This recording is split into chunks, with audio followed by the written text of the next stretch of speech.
Hai, kembali lagi di channel Motekar. Bagaimana kabar kalian? Semoga dalam keadaan baik dan bisa menjaga kesehatan juga keselamatan. Kali ini saya akan membahas film komedi aksi dirilis tahun 2007 dengan judul Big Stan. Bercerita tentang Stan Minton yang merupakan seorang penipu yang telah melakukan berbagai jenis kejahatan selama bertahun-tahun dengan penggelapan dana bisnis properti. Setelah ditangkap dan dijatuhi hukuman penjara, Stan merasa sangat takut diperkosa oleh tahanan lain. Oleh karena itu, dia berlatih bela diri sebelum masuk ke jeruji besi. Lalu bagaimana kisah selanjutnya? Agar mendapatkan informasi alur cerita film dari Motekar, jangan lupa like, comment, share, subscribe, dan juga tekan tombol lonceng untuk mendapatkan pemberitahuan terbaru. Dengan begitu, Anda telah turut membantu mengembangkan channel ini dan semua itu gratis. Sudahi basa-basi bakso tahu ini karena lika-liku laki-laki terkadang berakhir luka-luka. Ikan hiu trading falas. Yuk kita bahas. I will be unrapeable.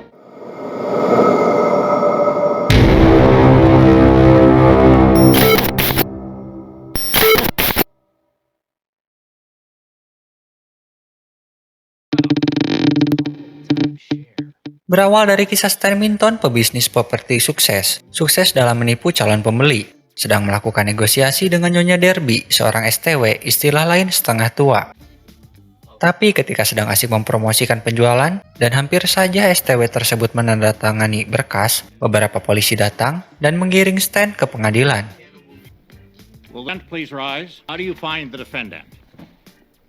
Di pengadilan, Nyonya Foreman yang merupakan juri memutuskan bahwa Stan bersalah, sehingga hakim memberi ancaman hukuman 5 tahun penjara dengan pasal penipuan tingkat 1. Stanley, please, quiet. This bitch! Tory minimum of 3 to 5 years. Keputusan tersebut membuat dia semakin terpuruk dan takut, karena Stan sendiri sering mendengar di dalam penjara banyak tindakan kekerasan serta memperkosa sesama napi sudah biasa terjadi. Untuk mencegah hukuman pidana, dia mencoba menyewa pengacara korup yang dilihat di pinggir jalan, Lou Popper. Benar saja, dengan bujukan kotor, meskipun tidak bisa membebaskan Stan dari hukuman, setidaknya Popper dapat meringankan. Sekarang Stan dijatuhi pidana 3 tahun penjara dan memiliki waktu bebas selama 6 bulan sebelum masuk jeruji besi di wilayah Fairlane. Kemudian untuk melepas depresi, Stan bersama istrinya, Mandy, pergi ke salah satu restoran. Di sana bukannya Stan merasa sedikit terobati, Mandy malah mencari gara-gara. Dia meminta untuk segera membuat anak, karena keluarga ini masih belum dikaruniai seorang anak. Mungkin alasannya child free. Stan marah lalu membiarkan sang istri pulang sendiri. My kid would totally crave her lifestyle. Oh, Mindy, come on. Okay, Mindy, you can get a dog.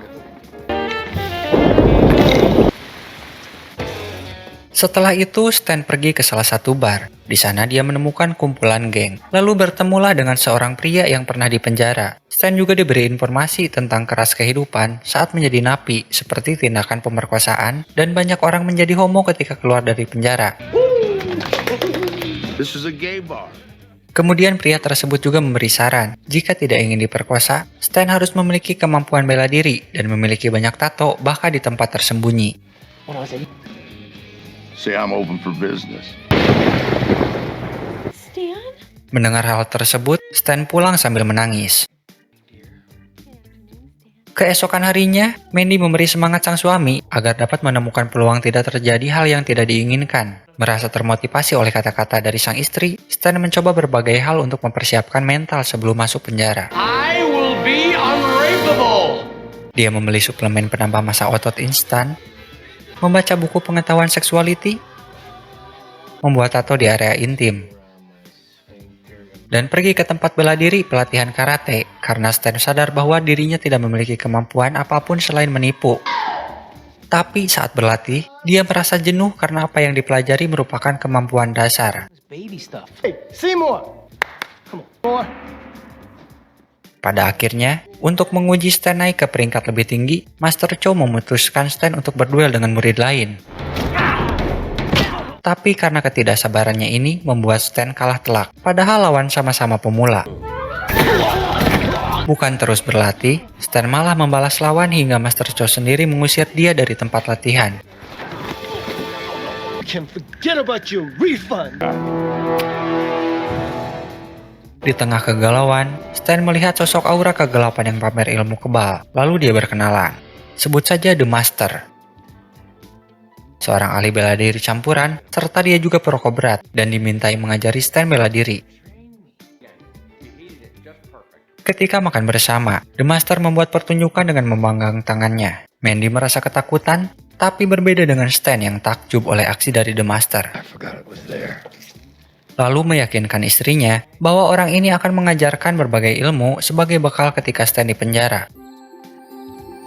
Jam 5 pagi-pagi, saat Pasutrian tertidur, dibangunkan oleh The Master. Dia meneteskan darah dari liver mentah, makanan yang harus dimakan oleh Stan.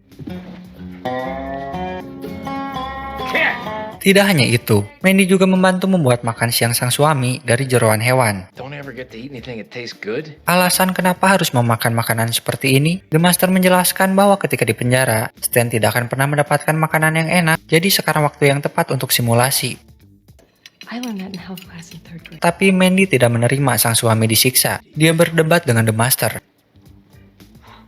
Padahal Stan sendiri menerima berbagai keputusan dari sang guru. Agar sang istri mengerti latihan yang kini sedang dijalani, saat malam Stan memberi kejutan pada Mandy dan menyebutkan bahwa beberapa orang kulit hitam datang menerobos rumah, lalu mereka akan memperkosa. Awalnya Mandy ketakutan mendengar hal itu. Tapi Stan menjelaskan, kepanikan yang dialami Mandy sama dengan apa yang dirinya dengar ketika fenomena pemerkosaan di penjara. You son of a bitch! Ketika mendengar penjelasan sang suami, Mandy tidak terima dan pergi meninggalkan rumah begitu saja. Dia juga tidak kembali lagi. Meditating. Mindy left. Training can begin. Cerita berlanjut ketika Stan diajarkan bagaimana mendapatkan kekuatan sejati. Dari badan dipukul api, puting digantung seperti jemuran, mengangkat beban dari putung rokok The Master, dan diberi jurus terlarang, yaitu jari dewa. Bukan hal yang mudah bagi Stan dalam mempelajari ilmu bela diri. Dia harus tersakiti dan hampir menyerah, tapi The Master meyakinkan dirinya untuk tetap melanjutkan. Sampai pada akhirnya, Stan mampu menghadapi semua, hingga dia sendiri hampir menandingi The Master.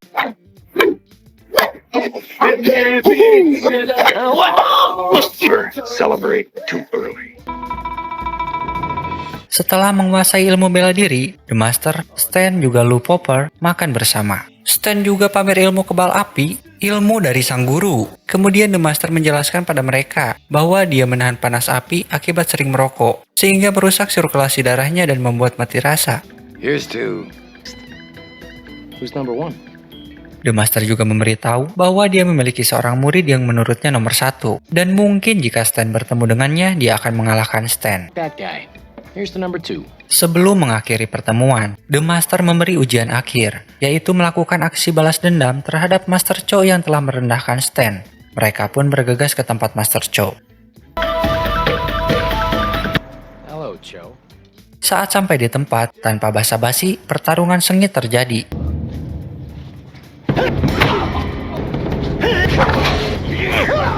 Sekarang, Stan mampu mengalahkan Master Cho. You mind walking me in my car? I don't think the... Hari ketika Stan ditahan telah tiba. Sekarang tiada keraguan dan sudah memiliki bekal ilmu yang dipelajari. Stan berpamitan dengan The Master dan Lou Popper. Sebelum keberangkatan, sang pengacara memberitahu bahwa ada perubahan wilayah penahanan. Awalnya Stan akan dipenjara di Fairlane, namun sekarang dipindahkan ke penjara Augsburg. Tapi dimanapun tempatnya, The Master menegaskan tidak ada hal yang berbeda. Dan Popper juga memberitahu bahwa Mandy yang pergi belum muncul untuk kabar pengajuan cerai. Padahal Mandy sendiri juga ada di sana. Dia hanya bisa melihat kepergian suami dari kejauhan. See you guys in 3 years. You should walk away quickly.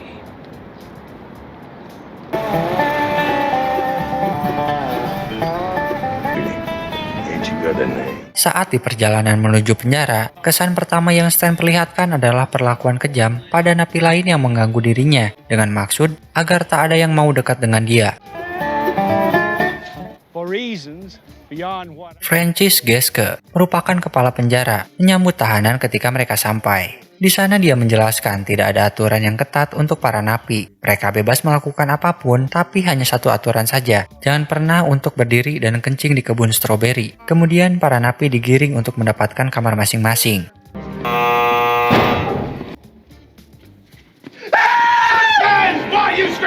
Staring into my soul. Stan ditempatkan dengan napi tua, panggil saja Short. Hello there, young fella. Saat Stan menempati kasur, Short menjelaskan bahwa kasur itu miliknya dan dia merupakan si pengocok handal.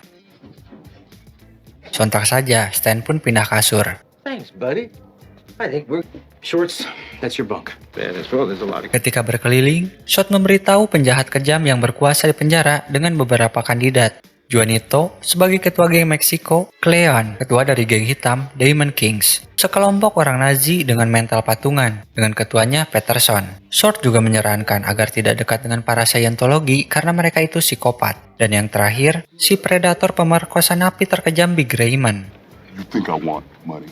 Mendengar hal itu, Stan segera menghampiri orang tersebut. Excuse me. See you later. For no reason, just called me bitch.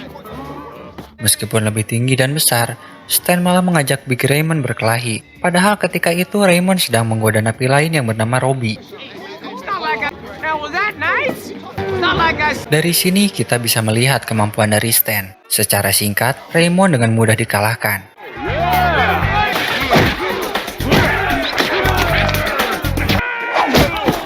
Aksi ini berujung pada terpancingnya napi lain, dan perkelahian juga berlanjut.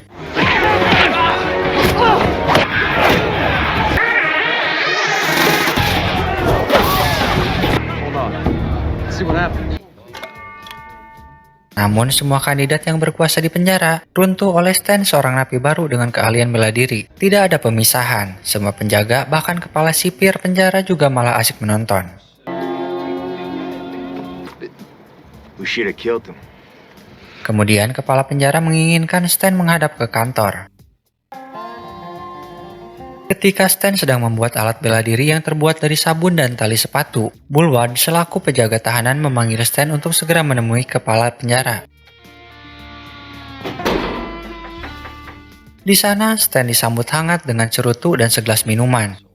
Lalu perbincangan berlanjut ketika Francis mengaku bahwa dirinya telah menyabotase perubahan tempat penahanan agar Stan bisa ditahan di wilayah Augsburg untuk membantu dirinya dalam pembangunan proyek perumahan dengan cara penutupan penjara. Karena dia tahu bahwa Stan merupakan orang yang tepat dalam bidang properti. Francis juga menjelaskan jika Stan bisa membantu dirinya, maka hukuman penjara bisa diringankan menjadi 1 tahun kurungan saja. Pada akhirnya Stan turut memberi informasi penting dalam pembangunan proyek dan mengarahkan beberapa titik lokasi tempat yang akan menjadi sumber ketertarikan orang banyak. Namun ada satu hal yang mengganjal. Stan masih belum mengetahui bagaimana cara menutup penjara, tapi Francis menegaskan semua masalah penutupan sudah dia atur dan sangat rahasia.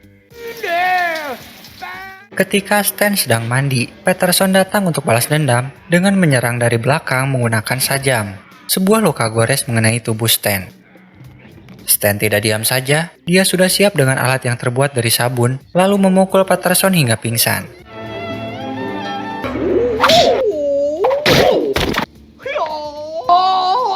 Ketika hendak meninggalkan toilet, Cleon dan rombongannya datang. Namun bukan balas dendam pada Stan, melainkan untuk memberi pelajaran pada Peterson. Kemudian Short datang untuk kencing di kebun stroberi yang kebetulan Stan juga berada di sana dan memberi kabar bahwa Peterson dibawa ke rumah sakit untuk menjalani perawatan karena ada senjata tajam yang menempel pada bokong. Cerita berlanjut lagi ketika Stan berada di kantor sipir, sedang melakukan pengecekan ulang untuk surat kontrak proyek perumahan. Francis datang dan mengenalkan mitra bisnisnya bernama Deng, seorang mafia Vietnam dewan penjara gubernur. Stan juga meragukan berkas kontraknya yang dirasa terlalu korup dan memberitahu bahwa Lou Popper pengacara yang dipercayanya dapat menyusun ulang berkas tersebut. Mendengar hal ini, reaksi Deng langsung berbeda. Francis memperlihatkan kepada Deng aksi perkelahian antar napi yang seperti hewan adalah alasan yang bagus untuk penutupan penjara ketika kunjungan audit dari pejabat negara datang. Stan yang mendengar hal itu baru menyadari bahwa rencana mereka ini bisa menelan korban jiwa. Kemudian perbincangan diakhiri dengan memakan stroberi. Stan yang mengetahui Short pernah mengencingi menolak tawaran dari Francis. I don't think that's it. Melalui telepon di penjara, Stan menghubungi Lou Popper untuk memberitahu proyek yang akan dia kerjakan dan menanyakan kelanjutan dari Mandy yang tak ada kabar sampai sekarang. Hubungan mereka digantung antara cerai atau lanjut. Tapi kabar bagusnya adalah Nyonya Foreman yang sudah bercinta dan disuap oleh Popper, kini dia bisa menaikkan Stan dalam ajuan banding agar segera bebas dari penjara. Ketika selesai perbincangan, Deng beserta anak buahnya menerobos masuk ke kamar dan memukuli Popper. Beberapa waktu setelah Stan tinggal di penjara, kini sudah tak memiliki sifat ego tinggi, mencoba mengirimkan surat untuk Mandy dan menyadari bahwa child free itu menyusahkan. Dia juga mengatur janji temu di penjara.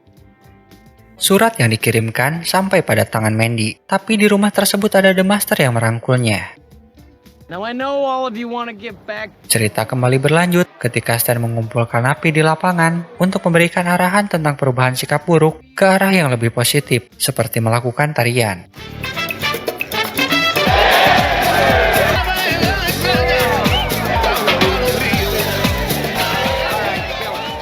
Selain kemampuan bela diri yang ditakuti semua napi, dia juga terampil menyampaikan pendapat. Stan menjelaskan, aksi kekerasan yang selalu terjadi selama ini merupakan kesalahan besar. Mereka ditahan dengan tujuan memperbaiki diri, bukan malah sebaliknya. Kemudian Stan tidak akan mengampuni mereka jika fenomena pemerkosaan masih terjadi. Yeah, you, Robbie the hippie. Come on up here. Come on. I sold marijuana. I just don't think that's fair. Ketidakadilan pada tahanan memiliki kasus yang berbeda, seperti bandar narkoba, perampok, penipuan, tidak boleh diperkosa. What about the guys that were convicted of rape? Can we rape them? Tapi jika untuk kasus pemerkosaan, mereka boleh untuk melakukannya. Hukuman yang adil untuk mencabuli si pemerkosa. Raymond? Salah satu adegan unik juga terjadi. Ketika Stan akan mengakhiri arahan, Stan menyebutkan toleransi untuk orang dengan orientasi homoseksual atau penyuka sesama jenis, dan pemerkosaan tanpa dipaksa. Dengan kata lain, suka sama suka. I'm sure there's someone here who wants to have sex with you. Hanya dua dari mereka setuju pada statement terakhir, Big Raymond dan Taylor, yang merupakan homoseksual. I feel like I should open with a joke or something. Stan yang masuk penjara membawa aura positif di tempat tersebut. Kini suasana di penjara sangat berbeda, lebih damai dan tenang. Semua napi di sana saling melengkapi kekurangan dan berteman.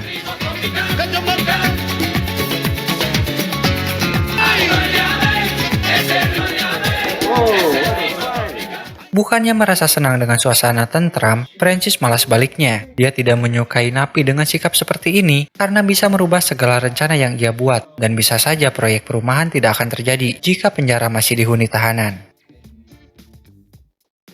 Kemudian, hari ketika janji temu tiba, di kamar ruangan khusus, Stan yang awalnya memiliki ide child free, sekarang dia setuju untuk memiliki anak dan mulai bercocok tanam dengan Mandy. Usai melepaskan energi, Stan marah pada sang istri. Pasalnya Mandy baru memberitahu selama Stan di penjara, dia tinggal di rumahnya bersama The Master. Perkataan ini membuat Stan overthinking. Right now, hurry! Atas perintah kepala penjara, Bullward menjemput Stan yang sedang berdebat dengan Mandy untuk segera menghadap Francis. Not allowed to see him anymore. Didn't know I was part psychic. Di sana, Francis menyatakan perasaan kecewa terhadap Stan yang merubah sikap tahanan menjadi lebih baik dan menjelaskan rencana penutupan penjara secara rinci. Singkatnya, Francis menginginkan napi tetap berbuat rusuh ketika pejabat tinggi negara datang ke penjara tersebut. Kemudian dia akan menembaki para tahanan dan menimbulkan kekacauan, sehingga pejabat tinggi itu sendiri yang melihat penjara tersebut kacau akan segera menjual properti tersebut ke keluarga Vietnam. Lebih tepatnya akan dijual ke Deng. Mr. Dang over there. Maka dari itu, jika Stan ingin cepat bebas keluar penjara, jangan pedulikan tahanan lain dengan merubah sikap mereka. Lebih baik Stan sendiri yang bersikap positif untuk syarat ajuan di depan Dewan Banding.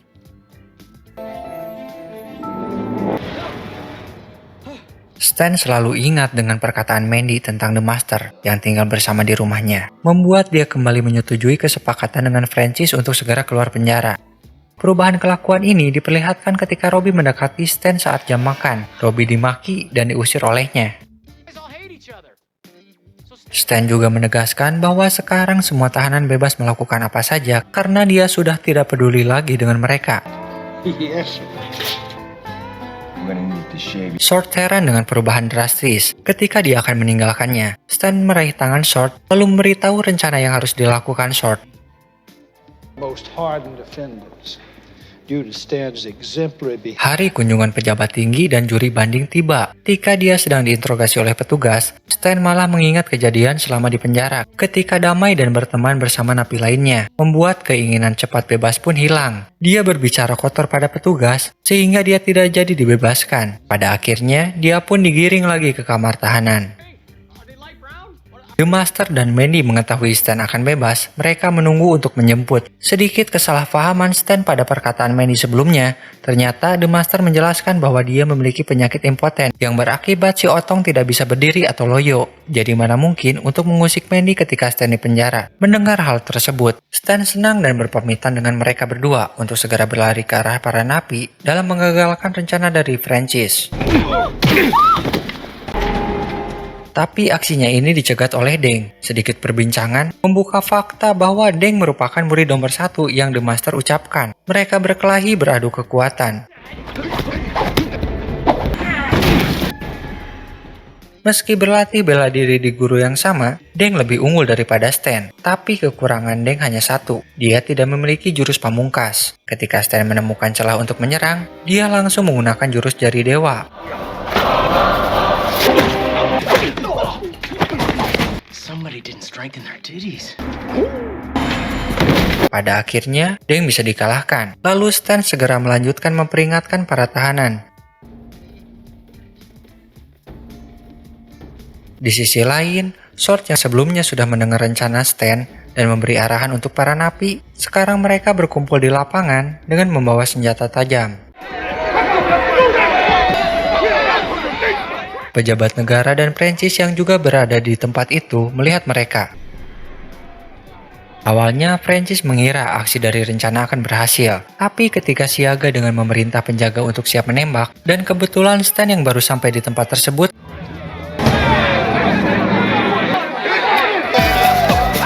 tiba-tiba sebuah musik dimainkan. Bukannya merusuh, para napi tersebut malah menari.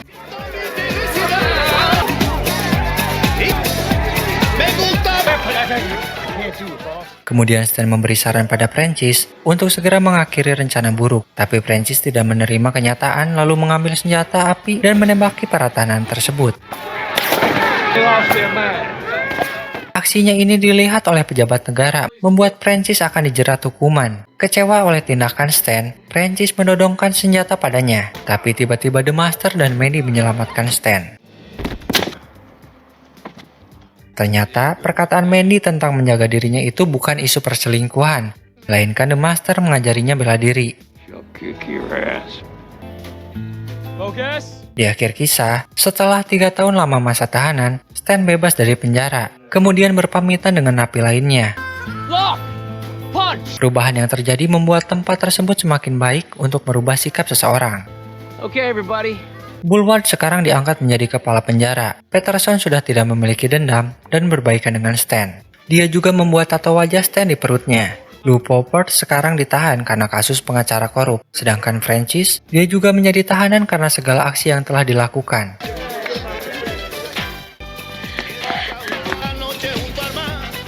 Kemudian, Stan dijemput oleh istri tercinta, Mandy, The Master, dan seorang gadis kecil yang merupakan anak dari hasil pembuahan Stan dan Mandy. Okay, baby. She stinks.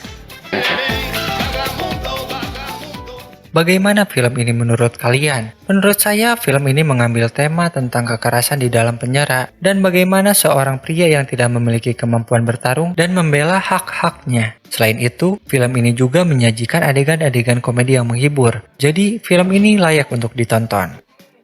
Terima kasih sudah menonton sampai akhir. Jangan lupa like dan tinggalkan kritik serta saran pada kolom komentar. Bagi pengunjung baru, bila berkenan tekan tombol subscribe dan lonceng untuk mendapatkan info alur cerita selanjutnya.